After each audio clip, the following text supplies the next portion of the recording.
Budget ప్రతిపాదనలపై నిర్వహించిన GHMC standing committee meeting రసాబసగా ముగిసింది. Budget ప్రతిపాదనలు వాస్తవాలకు దూరంగా ఉన్నాయని కార్పొరేటర్లు విమర్శించారు. మరోవైపు తమ డివిజన్లకు బడ్జెట్ కేటాయించడం లేదంటూ జీహెచ్ఎంసీ కార్పొరేటర్లు నిరసన తెలిపారు.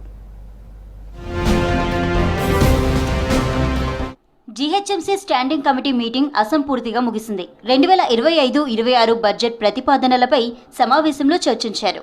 బడ్జెట్ కేటాయింపులు రియాలిటీకి దూరంగా ఉన్నాయని స్టాండింగ్ కమిటీ సభ్యులు ఆరోపించారు. అడ్వర్టైజ్మెంట్తో వచ్చే ఆదాయాన్ని తక్కువగా చూపిస్తున్నారని ఫైర్ అయ్యారు. వచ్చే ఆదాయానికి ప్రతిపాదించిన బడ్జెట్కు సంబంధం లేకుండా ఉందన్నారు.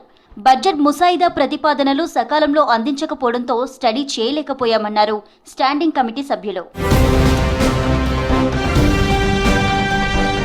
వృధా ఖర్చులు తగ్గించి ఆదాయం పెంచేలా బడ్జెట్ రూపొందించాలన్నారు mayor Gadwal Vijayalakshmi. Standing committee members సూచనలతో బడ్జెట్ ప్రతిపాదనల్లో మార్పులు చేయాలని చెప్పారు. డిసెంబర్ 9 తర్వాత మరోసారి మీటింగ్ నిర్వహిస్తామన్నారు మేయర్.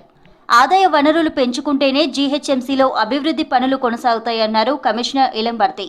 బడ్జెట్ ప్రతిపాదనలపై శాఖల వారీగా మరోసారి చర్చించి స్టాండింగ్ కమిటీ ముందుకు తీసుకొస్తామని చెప్పారు.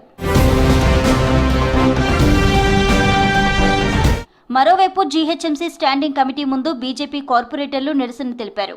వెంటనే జీహెచ్ఎంసీ కౌన్సిల్ మీటింగ్ ఏర్పాటు చేయాలని డిమాండ్ చేశారు. అన్ని డివిజన్లలో పన్నులు వసూలు చేసి కేవలం ఓల్డ్ సిటీ అభివృద్ధికి మాత్రమే ఖర్చు చేస్తున్నారని ఆరోపించారు.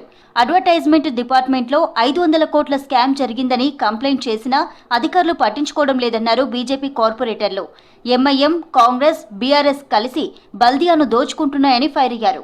ఎవరికి జీహెచ్ఎంసీ మీద అవగాహన లేకుండానే కనీసం డివిజన్లు ఎంతమంది కార్పొరేటర్లు ఉన్నారు, వాళ్ళ పరిస్థితులు ఏంది, జోనల్ లెవెల్ ఏ విధంగా ఉండాలని చెప్పి తెలుసుకుందామనేసరికి అమరపాల్ గారు వెళ్ళిపోయారు.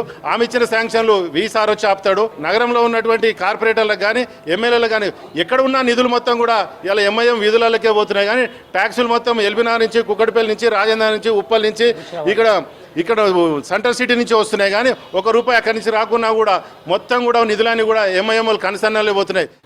ఎంఐఎం, బీఆర్ఎస్, కాంగ్రెస్ పార్టీ మొన్నటిదాకా ఎంఐఎం, బీఆర్ఎస్ దోస్తాను ఉంటే, దోస్తాను ఉన్న తర్వాత మేము జిహెచ్ఎంసీ నిధులన్నీ ఓల్డ్ సిటీ కింద అనుకోపోయారు. మళ్ళీ ఈరోజు అధికార మార్పిడి జరిగింది. కానీ అధికార మార్పిడి జరిగినా ఎంఐఎంకు మాత్రం అధికార మార్పిడి జరగలే. ఏ ప్రభుత్వం అధికారంలోకి వస్తే ఆ ప్రభుత్వంతో కుమ్మకవడం, గ్రేటర్ హైదరాబాద్కు ట్యాక్సులు కట్టకుండా మిగతా జనాలు కట్టే ట్యాక్సులన్నీ ఓల్డ్ సిటీకి తీసుకుపోవడం వాళ్ళకు ఆనవాయితీగా జరుగుతూ వస్తున్నది.